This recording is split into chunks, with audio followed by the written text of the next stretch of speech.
Facebook page বা আইডির health ভালো আছে কিনা সেটা কিভাবে আপনি চেক করবেন সেটা আমি দেখিয়ে দেবো।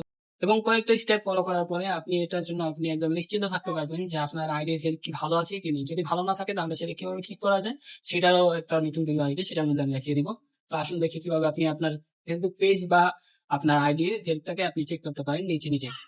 আপনি প্রথমে আপনার পেজ বা আইডি প্রোফাইল যেটা আছে, যেটাতে আপনি কাজ করেন, তো সেটার মধ্যে আপনি চলে আসবেন। আমি আসছি, আসার পর এখন আপনার প্রোফাইলে যাবেন। যে প্রোফাইলে আসছি, আসার পর এখন উপরে দেখেন, একদম উপরে সার্চের পাশে 3টা ডট দেওয়া আছে, এটাতে ক্লিক করবেন। ক্লিক করার পর পেজ স্ট্যাটাস, এটাতে ক্লিক করবেন। এখানে দেখুন উপরে দেওয়া আছে একটা গ্রিন কালারের, সবুজ কালারের একটা টিক চিহ্ন দেওয়া আছে এবং পেজ হ্যাজ নো ইস্যুস এটা লেখা আছে। তো এটা যদি থাকে তাহলে আপনার পেজ বা আইডিটা ভালো আছে। আর এখানে যদি আপনার হলুদ কালারের থাকে, একটা চিহ্ন থাকে, এমনি মাইনাস দেওয়া থাকে এবং লেখা থাকে যে পেজ হ্যাজ ইস্যুস, তাহলে বুঝতে হবে যে আপনার আইডি বা পেজে হেলথটা ভালো নাই।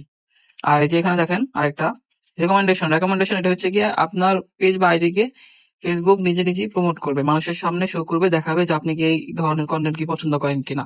হ্যাঁ, এটা যদি অন থাকে, অ্যাক্টিভ থাকে তাহলে ভালো, তাহলে মানুষকে আপনাকে দেখাবে যে আপনি কি কি ধরনের কন্টেন্ট পোস্ট করতেছেন। আর এটা দেখালে তারা যদি আপনাকে লাইক করে, ফলো করে, তাহলে আপনার তো এঙ্গেজমেন্ট বাড়বেই, সাথে ফেসবুক আরো বেশি বেশি করে আপনাকে এগুলো দেখা, ওই আপনার আইডিকে তারা দেখাবে। ঠিক আছে, এই দুইটা। আরেকটা অপশন আগে ছিল, সেটা এখন হাইড করে দিছে। তো এটা হয়তো পেজেরটা হাইড করে দিছে, কিন্তু প্রোফাইলেরটা হয়তো আছে। তো আপনি এখানে আসবেন, আসার পর হেল্প এন্ড সাপোর্টে ক্লিক করবেন। ক্লিক করার পরে যে সাপোর্ট লেখা আছে, এখানে একটা সাপোর্ট বক্স আগে থাকতো, এখন এখান থেকে হাইড করে দিছে।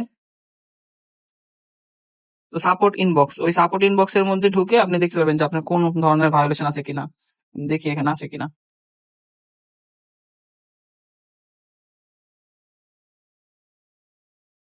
যে visit your support inbox A click করলাম, দেখি আসে কিনা। এই যে আসছে। আসার পর এখানে দেখেন ইওর অ্যালার্ট একটা আছে, ঠিক আছে, এটাতে ক্লিক করবেন। এখানে আসবেন, আসার পর ইওর অ্যালার্ট। আপনি যদি কোনো ধরনের কোনো কিছু কপিরাইট ক্লেম খেয়ে থাকেন, কপিরাইট স্ট্রাইক খেয়ে থাকেন বা রেস্ট্রিকশন খেয়ে থাকেন, তাহলে এটা এখানে শো করবে। যে ইওর অ্যালার্টে ক্লিক করলাম। এই যে দেখেন এখানে কি লেখা, no violations, thank you for helping keep Facebook safe for everyone. ঠিক আছে, এখানে যদি নো ভায়োলেশন লেখা থাকে তাহলে আপনার পেজ বা আইডি হেলথটা একদম ভালো আছে। আর যদি এখানে যদি কোনো কিছু দেওয়া থাকে তাহলে বুঝবেন যে ওই ধরনের ভিডিও বা ছবিতে আপনার সমস্যা আছে, তো সেটাকে দ্রুত ফিক্স করতে হবে, সেটাকে দ্রুত ডিলিট করতে হবে। ডিলিট করার পর আপনার একটা টাইম দিবে, একটা পিরিয়ড দিবে, যে এতদিন পর্যন্ত আপনার আইডিটা আর কি ওরকম ভাবে থাকবে, রেকমেন্ডেশনটা হারাবে। আর সেই টাইমটা যখন শেষ হয়ে যাবে তখন আবার অটোমেটিক আবার সেটা আবার পেজটা ঠিক হয়ে যাবে। হ্যাঁ, তো এইভাবে আপনারা এগুলো আপনারা ফলো করবেন, এগুলো কিছুদিন পর পর আপনারা চেক করে দেখবেন। এটার পাশাপাশি আরেকটা আছে, আপনারা দেখাই। এটা মনিটাইজেশন পাওয়ার পরে এটা দেখায় অনেককে। আর এই যে রিলসে যাবেন,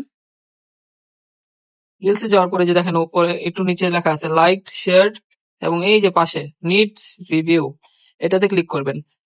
আগে দেখাতো না, কিন্তু এখন দেখায়। এই যে যেগুলো আর কি রিভিউ দরকার, মানে আগে থেকে আপনি আপলোড করছেন, করার পর সেটাতে কোনো ধরনের সমস্যা দেখা দিচ্ছে, এখন সেটাকে ঠিক করতে বলতেছে ফেসবুক।